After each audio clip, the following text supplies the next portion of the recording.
Carson Peary Scott, and walk north on State past Marshall Fields to the Chicago Theater. Then we'll walk west through Daley Plaza, home of the Picasso, and then on to the State of Illinois building, now called the Thompson Center. Finally, we'll head south into the LaSalle Street Canyon. We'll end our tour at a stately building called the Rookery. What we won't see anywhere on our tour is a building built before 1871, because that was the year that the Great Chicago Fire wiped out virtually the entire downtown area and much of the North Side. Chicago before the fire was a boom town because of its location at the foot of the Great Lakes and the mouth of the Chicago River, on the edge of the broad prairie. It was sort of the gateway to the whole interior of the country, and it was the promised land for fortune seekers. From the 1820s to the 1870s, the population went from a few hundred to 500,000. Most of the downtown buildings were made of wood. So were the sidewalks, even some of the streets.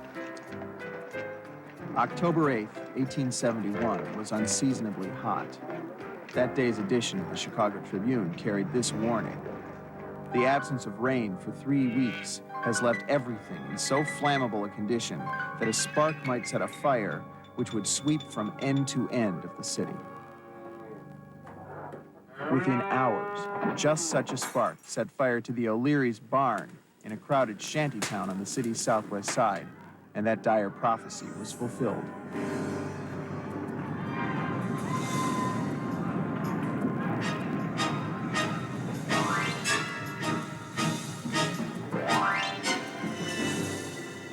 But Chicago was not about to give up.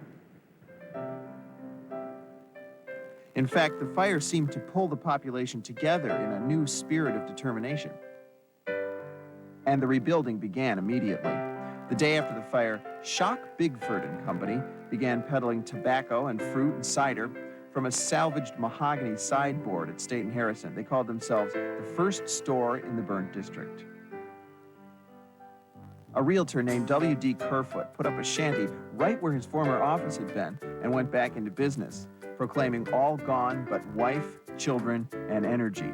The ashes were still so hot by the sidewalk that he had to erect his makeshift building in the middle of the street.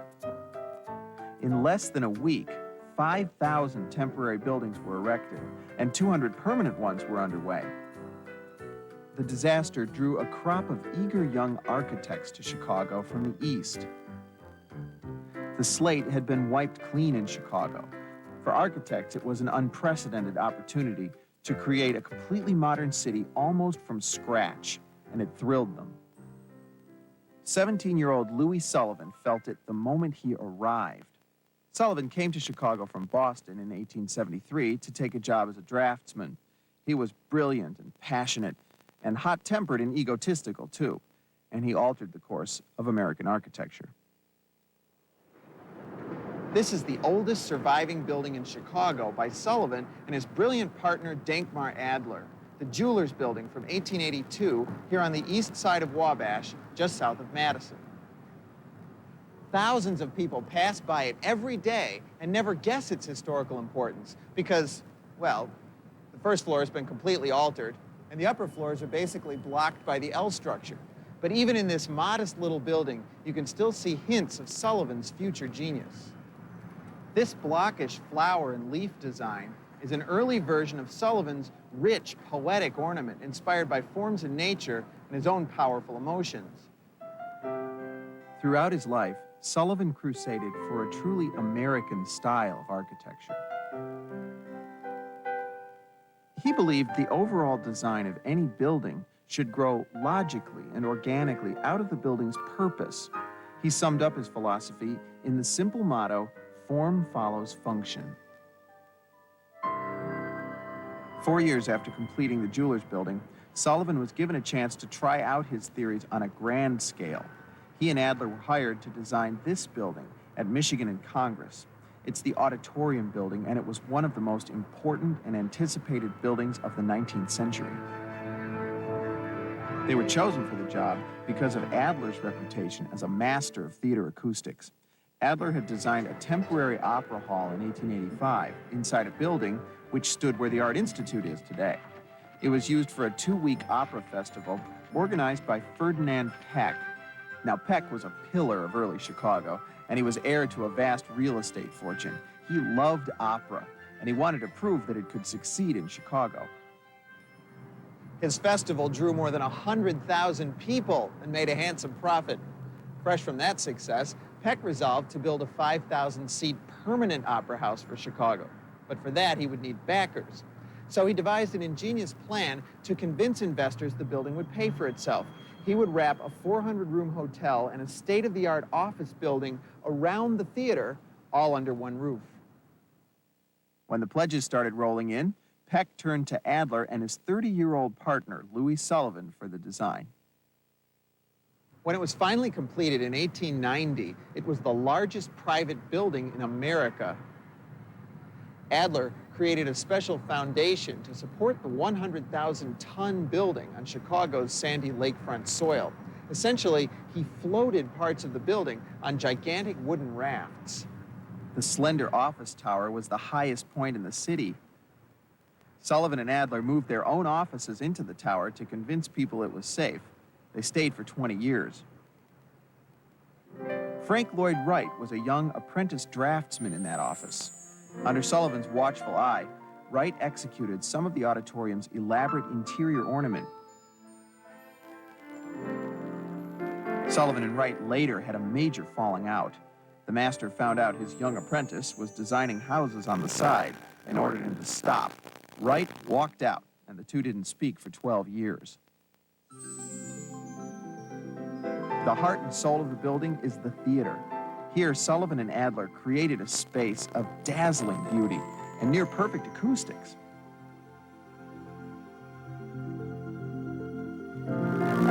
Sullivan's highly original ornamental style had matured by this point into these now famous organic leafy forms.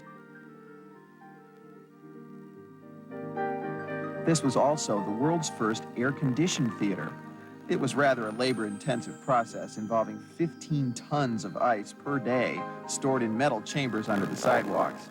Workers sprayed water on the ice, and the cool air came out through decorative holes in the theater's ceiling.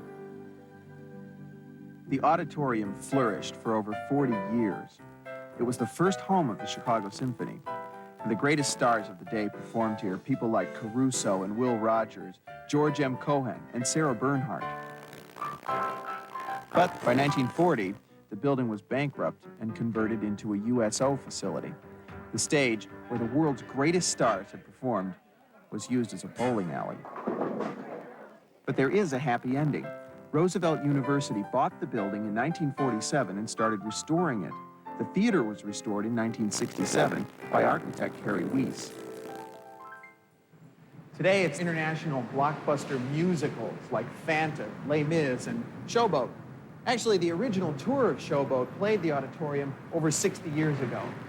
As revolutionary as this building was, it's still an old-fashioned building in one key way. It's a load-bearing building. That is, the exterior walls are more than just decorative. These massive blocks of granite and limestone actually hold up the building. Architects just couldn't build real skyscrapers this way. Because as they built taller and taller, they had to make the walls thicker and thicker to support all the weight. The real revolution that made skyscrapers possible happened when architects and engineers learned to support buildings from the inside with metal frames. The frame could be built to dizzying heights, with the walls serving as nothing more than a thin protective skin. The first building to fully use this technology was built in 1885. It was the Home Insurance Building, often called the world's first skyscraper, by William LeBaron Jenney, a Civil War bridge engineer who everybody called the Major. Sadly, like so many of our historic buildings, the Home Insurance Building is gone now.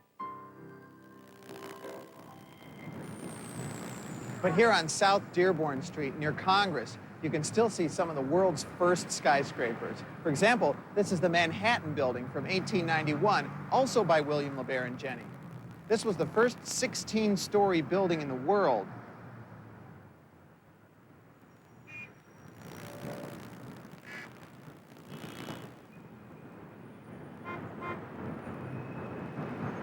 This was the kind of building that made everybody stare up in amazement.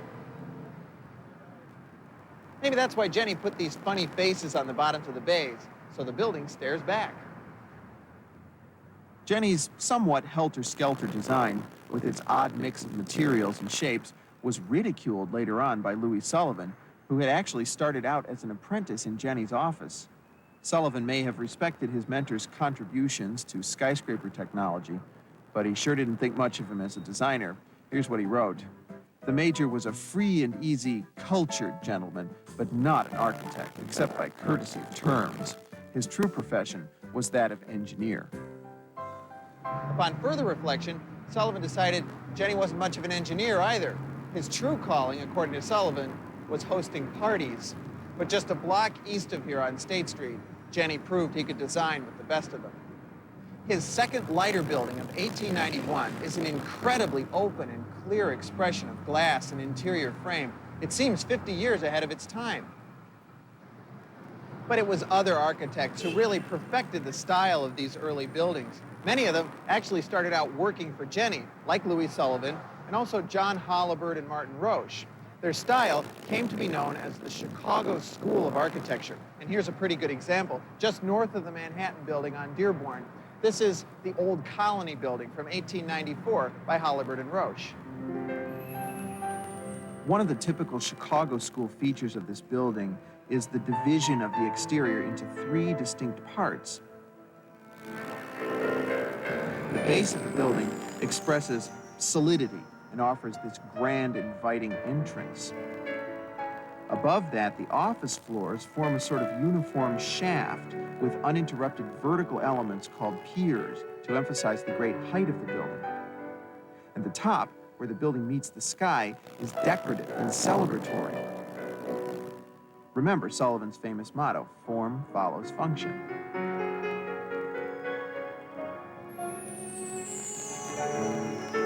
Chicago school buildings also featured enormous windows because heavy load-bearing walls weren't necessary anymore.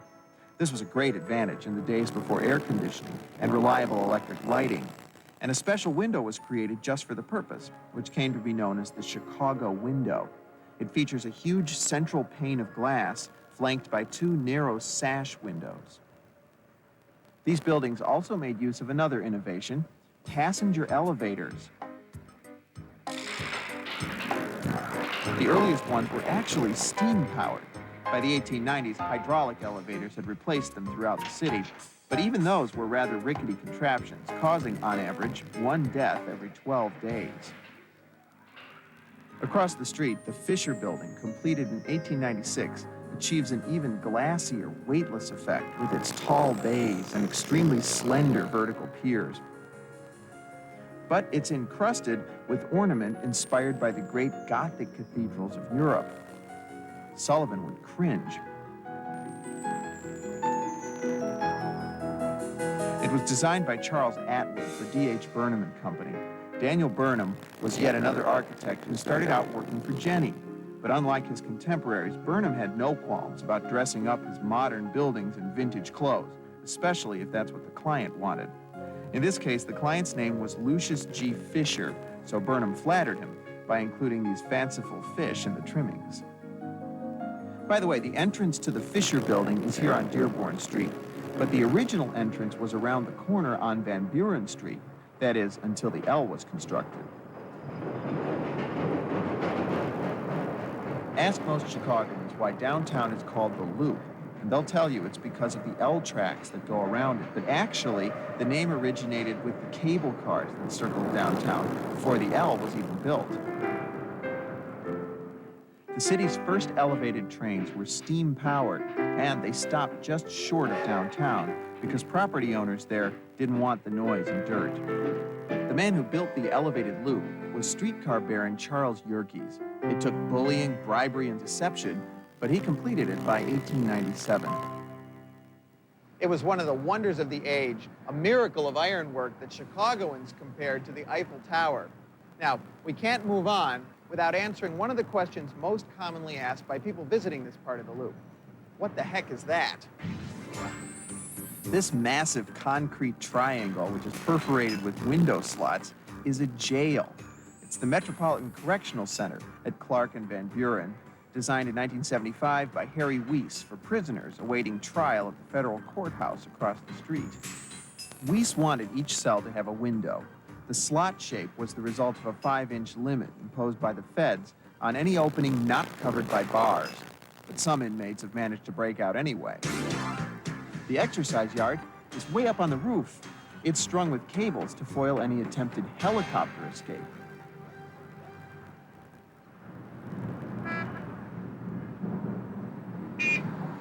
Back on Dearborn Street, half a block north of the Fisher Building, we find the tallest load-bearing building ever built, the 200-foot, 16-story Monadnock building from 1891. The walls at the base are 6 feet thick to support the tremendous weight of the building. Louis Sullivan called it an amazing cliff of brickwork. After it was finished, the building settled more than 20 inches. The Monadnock was designed by Daniel Burnham's first partner, John Welborn Root. He was a well-educated aristocrat, and he was a prolific writer. He designed some of the most ornate and beautiful buildings of the Chicago School. So people were shocked that his daring design for the Monadnock was almost devoid of ornament.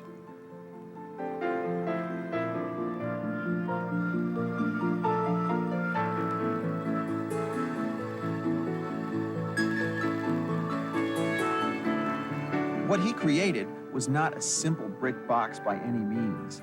It's an elegant and subtle design that curves inward at the base and flares out at the top.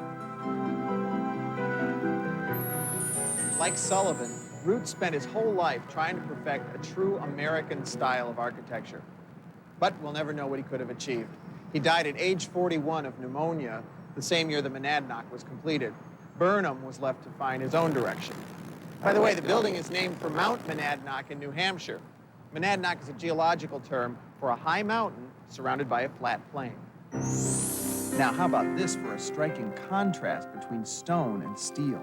Just to the north, directly across the street from Root's building, the ultimate expression of masonry, load-bearing construction, is one of the purest examples of the steel frame, the Federal Center. The Federal Center was designed between 1959 and 1964 by Mies van der Rohe, the father of the modern glass and steel skyscraper. His motto was, "Less is more." Mies believed in distilling architecture to its purest essentials. This became known as the International style. Mies left his native Germany in 1937 to become head of architecture at what is now the Illinois Institute of Technology on Chicago's South Side. He not only redesigned the architecture program at IIT, he redesigned the whole campus. He became one of the most influential architects of the 20th century, even without the flamboyant personality or gift for self-promotion of Louis Sullivan and Frank Lloyd Wright. His own Chicago apartment had almost no furniture in it at all. Among his few indulgences were fine cigars and a collection of paintings by Paul Klee. According to author Peter Blake, Mies rarely spoke before 11 in the morning and didn't welcome conversation until after dinner. In fact, his own students at IIT had to petition the school for an annual Christmas party just so they could meet him. The Federal Center is the first of 4 government buildings on our tour. Traditionally, government buildings in this country look like Greek or Roman temples. The great domed federal building that once stood on this site was a typical example. With his Federal Center, Mies was the first to really challenge that tradition in Chicago. He created 3 dark buildings. That one over there is sort of a flat slab. It's the post office. Now look over here across Dearborn Street. This one is more of a wide slab, and the 3rd building is sort of a tall slab. He carefully arranged them on this broad open plaza. Mies said God is in the details and spent countless hours working out the exact proportions for all of his buildings. He even dictated the placement of the seams in the concrete plaza. Look how they line up exactly with the columns and window mullions in all three buildings. In effect, we're standing on Mies' graph paper. It's been said that Mies abandoned all ornament in his building, but that's not true. These I-beams have little structural function, but they create a beautiful shading effect as your eye moves across the building.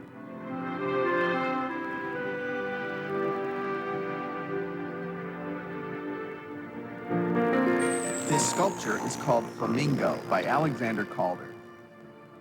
It was installed in 1974, 3 years after Mies died. It adds color and curvature to this otherwise severe complex. Overlooking the Federal Center Plaza is another famous skyscraper of the Chicago School. The Marquette Building from 1895 by Holliger de Roche.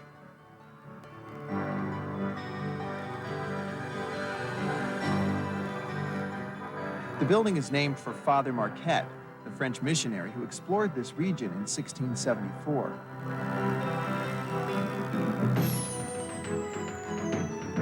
This elaborate bronze relief over the entrance shows some of Marquette's adventures. And wait till you see the lobby. The elevator doors are topped by bronze images of explorers and Native Americans. Some of them are by the same artist who designed the Art Institute lions, Edward Kemys. The mosaics by Tiffany and others show scenes from Marquette's life, including his final hour. The inscription reads like a 19th century melodrama: to die as he had always asked, in a wretched cabin amid the forests, destitute of all human aid. Before we continue north on Dearborn, take a look over here, west on Adams. That's the LaSalle Bank Building, originally the Field Building, a sleek Art Deco style high-rise from 1934 by Graham Anderson, Probst and White. This building represents both the beginning and the end of the first chapter in the history of the high-rise. It occupies the site of the first skyscraper, Jenny's Home Insurance Building. And it was the last building completed in Chicago before the Great Depression and World War II brought an end to all high-rise construction in the city. There wasn't another skyscraper built in the Loop until 1957. It's as if we fell asleep watching Fred Astaire on the silver screen and woke up to the Jetsons on television. Chicago went directly from Art Deco to modernism. The gleaming Inland Steel building here at Dearborn and Monroe was designed by the Chicago firm of Skidmore, Owings, and Merrill. SOM was for many years the largest architecture firm in the country, and the glass box was their specialty.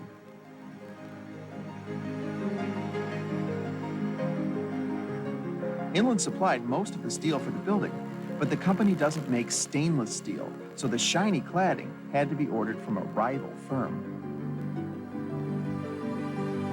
Right across the street is First National Bank Plaza. It's very different from the heroic Federal Center Plaza we saw earlier. This is more of a human scale kind of place. It's filled with landscape nooks and crannies. People can relax here, eat lunch, or just watch the world go by.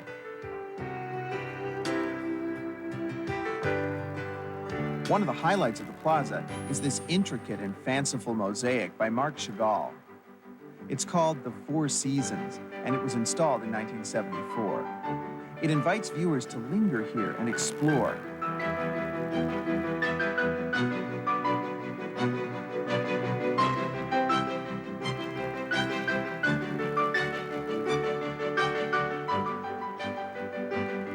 Ironically, Chicago's Four Seasons took a heavy toll on Chagall's Four Seasons. It was recently restored at an estimated cost of $1 million, and it got a new protective roof. The building that stands over the plaza was designed by Perkins and Will with C.F. Murphy in 1969. Here's a great way to look at it. The curving shape is both beautiful and practical. It gives the First National a lot of space at the bottom for public banking functions and smaller floors at the top for tenants who want their desks close to the windows. It's a great illustration of Sullivan's famous motto, form follows function.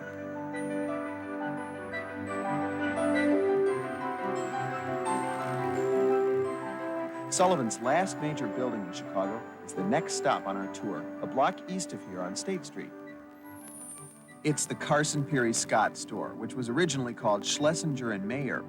Sullivan's design was completed in stages between 1899 and 1904. In many ways, this project was the climax of Sullivan's career. Like an oracle or a prophet, he seemed to be giving the world a sneak preview of the 20th century. Never before had he so boldly expressed the steel frame. This gave the store enormous window openings to flood the merchandise with light. Sullivan put the entrance on the corner, a soaring cylinder that welcomed shoppers from all directions. The gleaming white frame of the upper floors is rooted in a lush forest of cast iron ornament that was executed by George Grant Elmsley.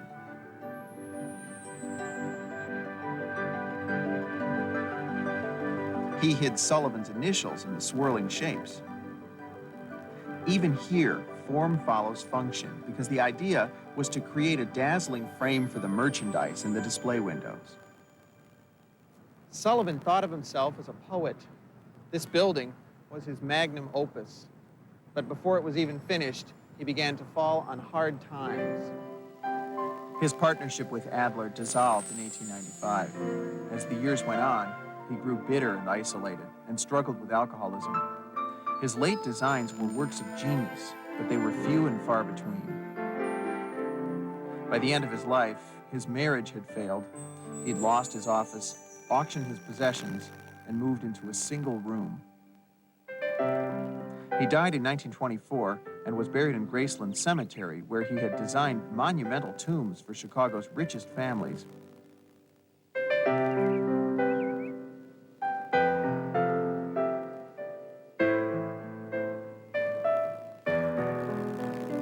But in the end, there was no money for a monument of his own.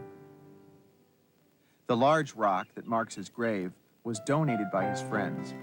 It bears this inscription: by his buildings, great in influence and power, his drawings unsurpassed in originality and beauty, his writings rich in poetry and prophecy, his teachings persuasive and eloquent, his philosophy, wherein form follows function, he summed up all truths in art. Sullivan has earned his place as one of the greatest architectural forces in America.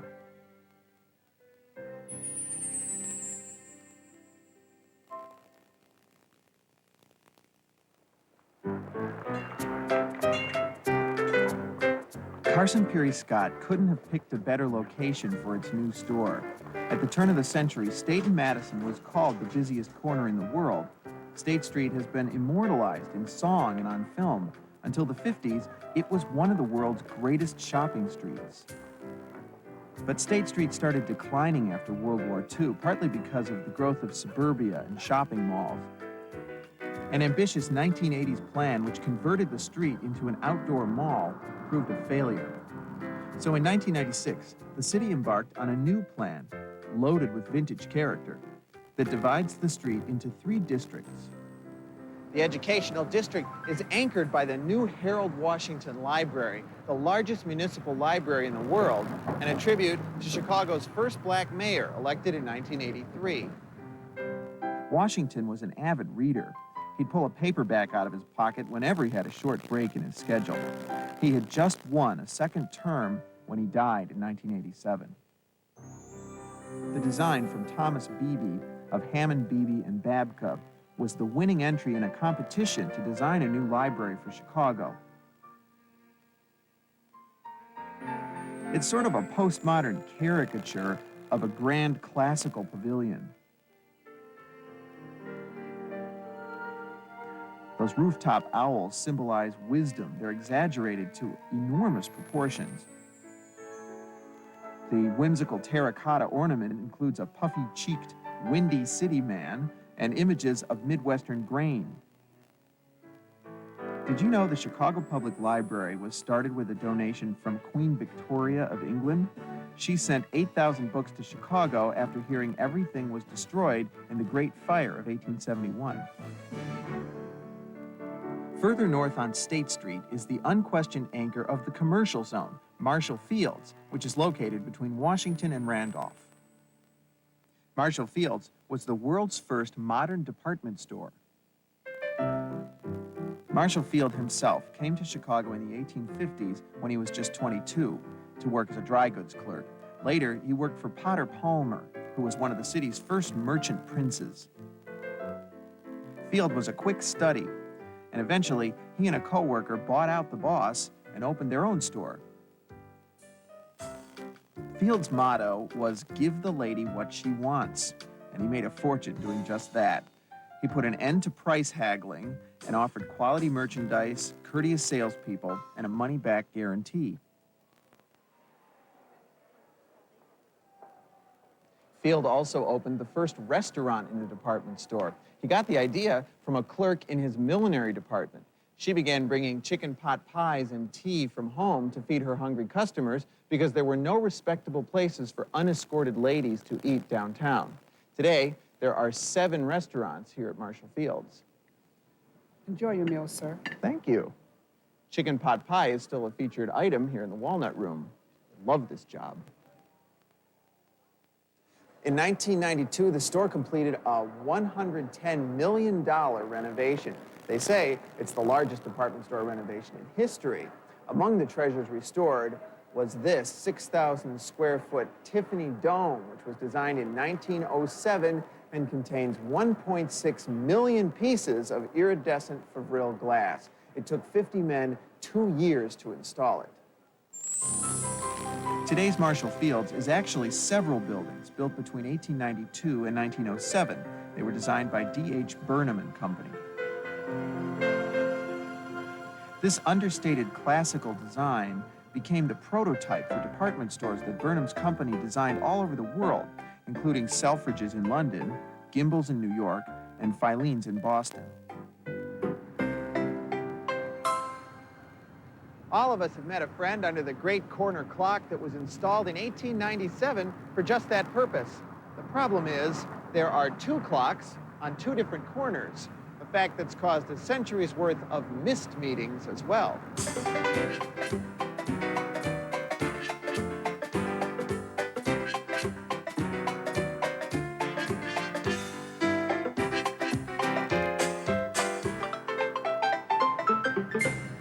Diagonally across the street from Marshall Fields, Burnham, the classicist, proved that his firm could design a modern building to rival all others, the Reliance Building from 1894. In the late 1800s, property on State Street was extremely valuable. The developers of the Reliance Building had their eyes on an old masonry building that occupied this site, and they didn't even want to wait for the leases to expire. So in 1890, they jacked up the top 6 floors of that building on temporary pilings so they could tear out the foundation and first floor and start building the base of their new building, designed by John Welborn Root. But while they waited for the top floor tenants to move out, the developers ran into another snag. Root died. In 1894, Burnham assigned Charles Atwood to complete the project. As if making up for lost time, the builders erected the top 10 floors of the steel frame in just 15 days. Atwood's design, which was erected on Root's foundation, was the most glassy office building anybody had ever attempted. The tall bays and the creamy glazed terracotta facade made it seem even more light and airy. As State Street declined, the Reliance Building really suffered. It sat there, decaying, covered in soot, and neglected. But then, in 1994, the city put up $6.4 million to restore the exterior. Even the long-lost cornice was recreated. The restoration architect was Gunny Harbaugh of McClear Corporation. It's a paradox that in a city so famous for its architecture, preservation stories like this one are more the exception than the rule. Preservationists have won a few, but they've lost many battles in Chicago. And one of the biggest battle scars is right across the street from the Reliance Building in Marshall Fields. In fact, you might call it an open wound. This was once a block of dilapidated buildings, discount electronics stores, popcorn emporiums, and cheap steakhouses. Little by little, the city bought up the entire block and sold it to developers. They planned to raze all the buildings and build a $500 million office and retail complex designed by Helmut Jahn. But one of the buildings slated for demolition turned out to be the oldest building in the loop. It was the McCarthy Building, designed by Chicago's first architect, John Mills Van Osdol, and preservationists put up a fight to save it. But in the end, the block came down. Unfortunately, the 1980s building boom had peaked, and the developers ran into financing problems. The project was ultimately shelved, and Chicago was left with a very high-profile vacant lot. To its credit, the city has come up with some pretty creative uses for this block. In the summertime, it's home to this outdoor art training program called Gallery 37. And in the winter, it's used as an ice skating rink, drawing the kind of weekend and nighttime crowds planners hope will someday become a fixture on North State Street. That's because this is what the city calls the theater district, including the newly restored Oriental and Palace theaters, the new Goodman Theater, and the Chicago Theater on State Street between Lake and Randolph. This theater launched architects Rapp and Rapp on an illustrious career. In this case, you could pretend you were Louis XIV, surrounded by acres of fake Baroque opulence. They even made the front of the theater look like Paris's Triumphal Arch.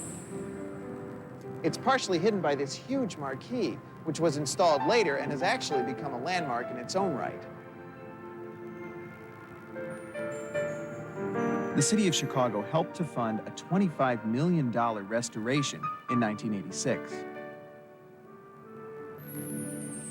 As part of the Chicago Theater restoration, the Page Brothers building next door was also restored.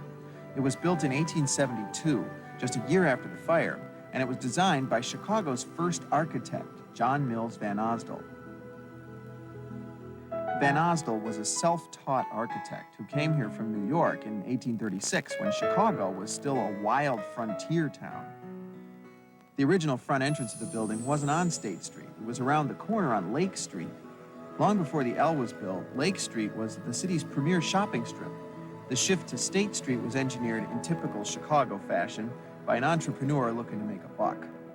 A business tycoon named Potter Palmer quietly began buying up property along State Street in 1868. Then he enticed the Lake Street merchants to move there. His own grand hotel, the Palmer House, also designed by Van Osdol, was finished just 11 days before the fire. The day after the fire, Palmer ordered it rebuilt exactly as before. Van Osdol's Page Brothers building has one of only two surviving cast iron facades in the loop. Cast iron fronts used to be very common in Chicago, but they all melted in the fire, bringing the buildings down with them, and that made cast iron a very unpopular material afterwards. 2 blocks east of the Page Brothers building is something I've just got to show you. This parking garage on Lake near Wabash is a gigantic touring car by architect Stanley Tigerman. It has a 6-story grill and even a hood ornament. This is as far east as we're going to go on the tour. From here, we'll double back and head west to Daley Plaza, named after Chicago's legendary mayor, Richard J. Daley. Daley's famous well-oiled Democratic machine kept him in power for 21 years. He died in 1976 during his 5th term. Daley was a builder on the grandest scale. His legacy includes Chicago's expressway system, O'Hare Airport, McCormick Place, the UIC campus, and more. Sometimes whole neighborhoods and even lakefront parkland were sacrificed in the name of progress. An entire block adjacent to City Hall was leveled to create the Civic Center Plaza, which was later renamed for the mayor. This is the third great public plaza I've shown you on Dearborn Street. Like Federal Plaza, it's a grand civic space. It's also home to the city's most recognized public sculpture, known to everyone simply as the Picasso. Actually, Picasso himself left it untitled. City leaders began courting Picasso in 1963. One delegation brought him a White Sox uniform, a Bears helmet, a fireman's hat, and an Indian war bonnet. Although Picasso never saw Chicago, he agreed to design a sculpture, and he presented the designs to the city as a gift. Now, Picasso's model was only 3.5 feet tall. Fabricating the actual 50-foot, 162-ton work was left up to us. So the city raised $300,000 in donations and hired the American Bridge Division of U.S. Steel in Gary to actually build the sculpture. Precise plans had to be drawn up to take into account the huge wind forces and gravity loads. When it was finished, it was shipped to Chicago in pieces on specially built flatbed trucks and assembled here under wraps.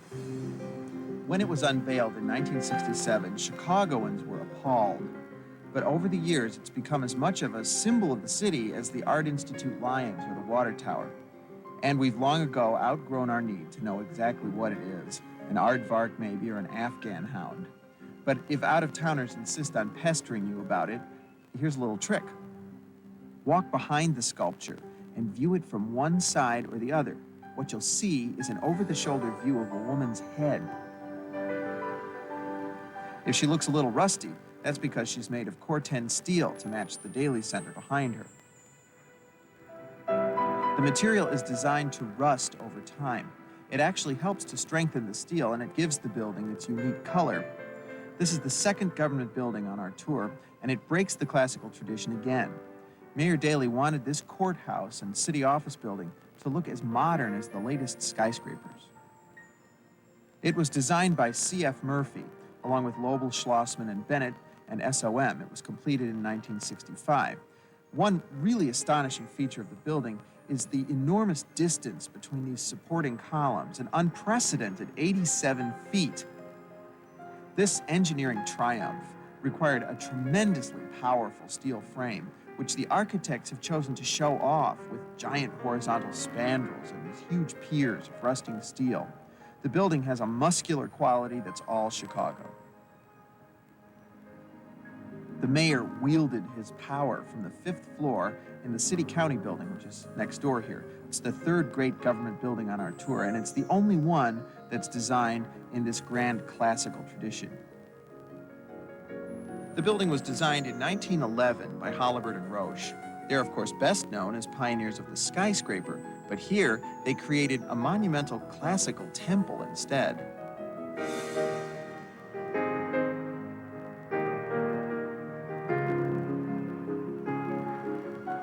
These towering columns are 75 feet high. They span 6 stories.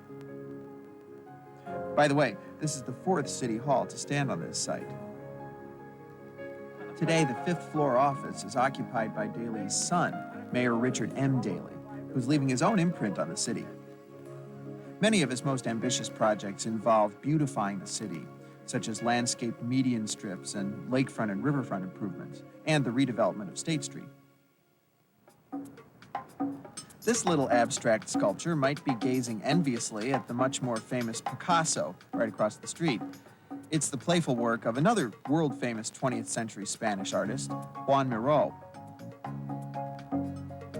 It's possible to see it as a woman with a crown floating over her head. I wonder if Miró was making reference to one of Chicago's early nicknames, the Queen City. Already on the tour, you've seen buildings for federal and local government. Now let's walk a half a block north and see the state's contribution to our skyline. This startling design is the result of a collaboration between Chicago's most famous living architect, German-born Helmut Jahn, and longtime Illinois Governor James R. Thompson, who presided over its construction from 1979 to 1985. The building was renamed for Thompson in 1994. As untraditional as the Thompson Center is, Jahn actually used some familiar cliches of government buildings in the design. The curving shape, for example, was inspired by the traditional dome on a neoclassical Capitol building. And the color scheme, which includes baby blue and salmon, is a takeoff on patriotic red, white, and blue. This building has one of the most awesome interior spaces you will ever experience. In a sense, Jahn built another great public plaza for Chicago, then put a roof 17 stories over the top of it. As curvy and colorful as his work is, Jan is actually inspired by the austere and disciplined philosophies of Mies van der Rohe, because Jan attended graduate school at IIT. Jan's version of Glass and Steel is much more flamboyant, but no less controversial.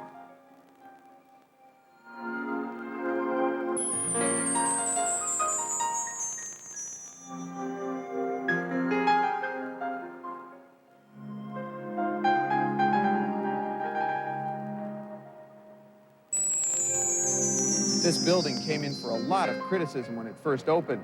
It had some well-publicized problems with air conditioning and interior noise levels. People complained about the shape, the color, they even griped about the art, particularly this painted fiberglass work by world-famous 20th century artist Jean Dubuffet. It's called Monument with Standing Beast. But for all the fuss, the Thompson Center has become one of the city's top tourist attractions, right up there with the Picasso.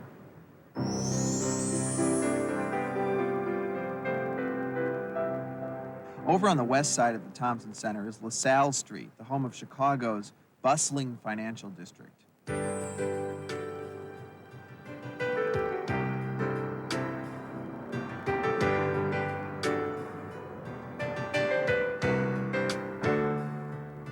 Looking south on LaSalle, you can see one of the most dramatic streetscapes in the whole city.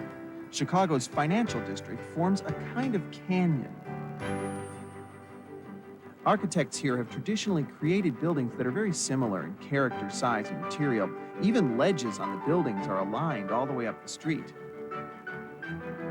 Architects of the ultra-modern Chemical Plaza here at LaSalle and Madison were so concerned about preserving the canyon effect that they left in place the outer walls from the lower floors of the building that used to be here, Holabird and Roche's Otis building in 1912. The new building, designed by Moriyama and Teshima with Holabird and Root, was completed in 1989. The canyon is really defined by three buildings here at the southern end of the financial district. The Chicago Board of Trade, which I'll tell you about in a minute, and framing it on either side of LaSalle Street, these two great banks with stately classical temple fronts, designed by Graham Anderson Probst and White, a successor firm to D.H. Burnham and Company. They're almost identical. But if you look closely, you'll see that the Federal Reserve Bank here from 1922 features fancy Corinthian columns, while the bank across the street features more modest, scroll-shaped Ionic columns. It was built in 1924, and it's now called the Bank of America, Illinois. So, in effect, the local bank defers to the federal bank, but that's only on the outside. The 80,000 square foot Grand Banking Hall here inside the Bank of America, with its 4-story columns, elaborate friezes, and coffered ceiling, is a full-blown Roman temple. Louis Sullivan sneered at this kind of historical borrowing and suggested that the bankers should wear togas and sandals and speak Latin. But I think most of us mere mortals are simply awestruck by the grandeur of a space like this.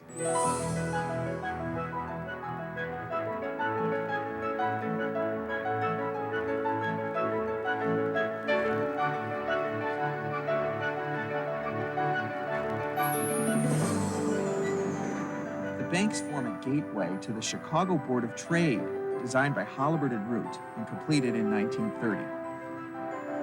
The architects took full advantage of this jog in LaSalle Street here to give the canyon a towering southern wall. Their dramatic Art Deco-style high-rise seems to reign over the financial district like some sort of serene monarch. It's even shaped like a throne. The building is topped by a 31-foot statue of the Roman goddess of grain. Her name is Ceres, which is where our word cereal comes from. Sculptor John H. Stewart gave her a bag of corn and a sheaf of wheat, but no face. If there's any building that embodies the spirit that built Chicago, it's this one. After all, it was commodities like livestock and grain that helped make Chicago an international city. Carved into the smooth limestone facade are images of a Mesopotamian trader and a Native American exchanging corn and wheat. Below them is one of the building's 3 trading rooms.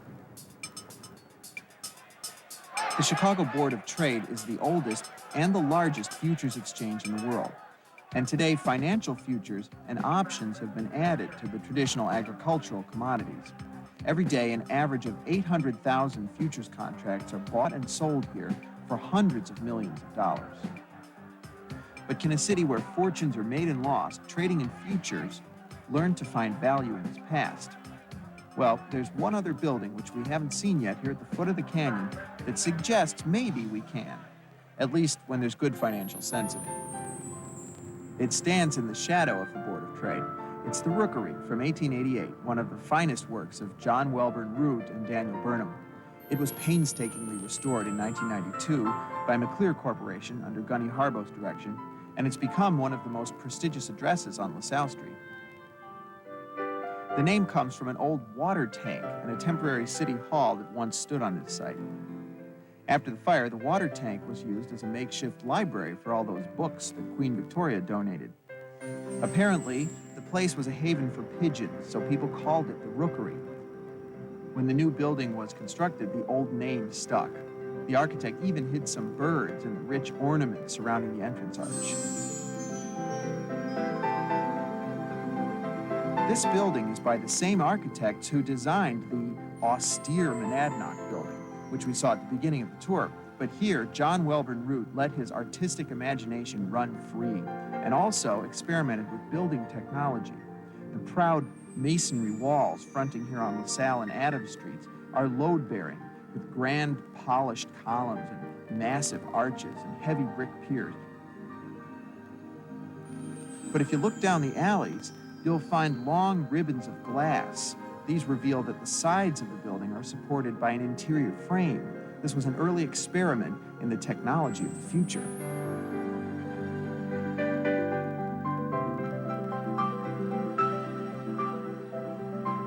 And another famous architect contributed to this building. Frank Lloyd Wright was hired to remodel this lobby in 1905. Wright added smooth white marble with gold inlay. And these urns and light fixtures and other features to this spectacular glass-roofed space.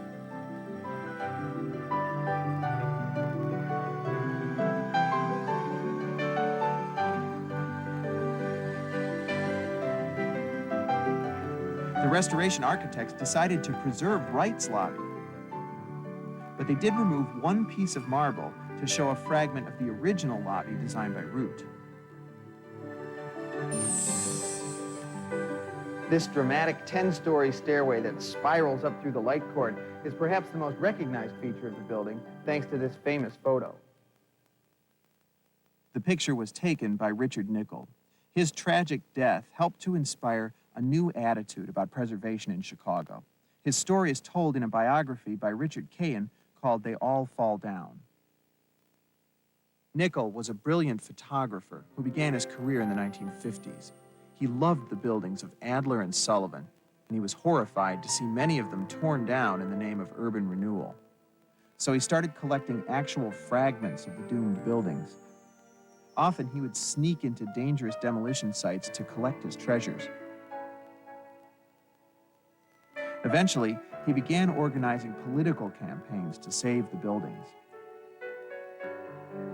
He picketed outside Sullivan and Adler's Garrick Theater in 1960, but after a year-long fight, it was torn down anyway. Nicol grew more and more sullen and disheartened as he saw building after building fall to the wrecking ball. By 1969, he vowed to give up, but the greatest preservation battle in the city's history was just starting, and he was drawn into it. For 2 years, preservationists fought to save Louis Sullivan's great stock exchange, and when it was apparent that they just couldn't win, the preservationists, including Nicol, spent 3 grueling months dismantling the lavish trading room, which was to be reassembled in a new wing at the Art Institute. This is the trading room today, inside the Art Institute. As you can see, it's been meticulously and lovingly reconstructed.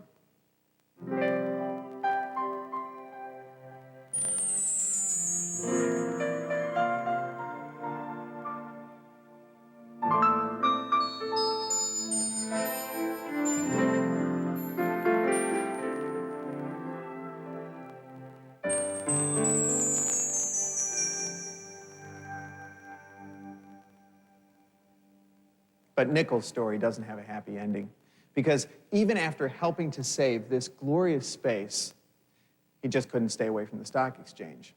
He was 43. He had plans to give it all up and get married, but against the wishes of his fiancée, he kept sneaking back into the stock exchange, even as the demolition made it more and more unstable every day. Finally, on Friday the 13th of April, 1972, he failed to show up at a dinner at which his fiancée was supposed to meet some of his family. His friends went looking for him later that night at the stock exchange. They found his hard hat under a gaping hole in the partially demolished trading room floor. It took searchers 26 days to find his body, which was buried in the rubble below. Richard Nichols' life and work did make a difference. He and his colleagues were on the fringes back then, part of a grassroots movement. But their message was a simple one, and it caught on. They taught us to stop and look up. And as more and more of us started doing that, a feeling began to spread. A feeling of awe and respect, and above all, a feeling of pride. And word began to spread. Word that Chicago is a living museum of masterpieces by some of the greatest architects of the age.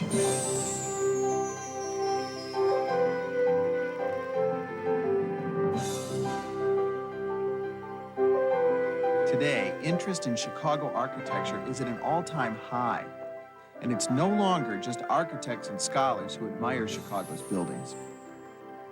They say any cab driver or cop on the street in Chicago these days could show you a landmark or tell you about Louis Sullivan or Mies or Helmut Jahn.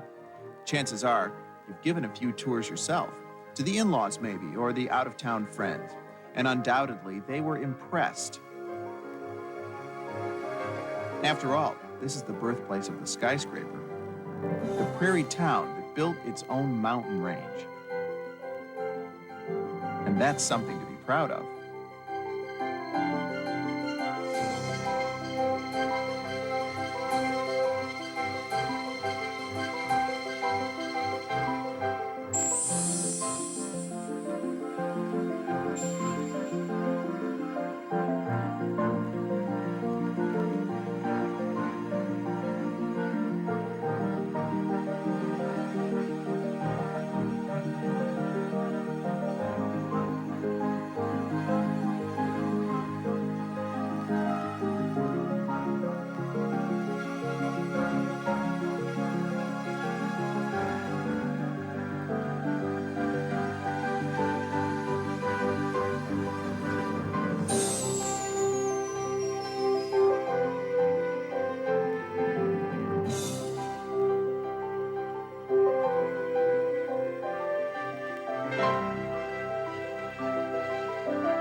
Why hear a single note?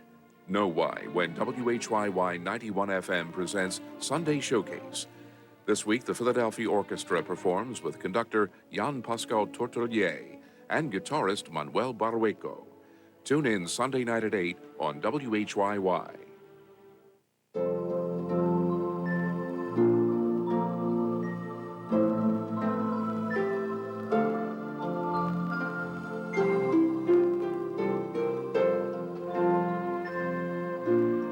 We now join our regularly scheduled program already in progress.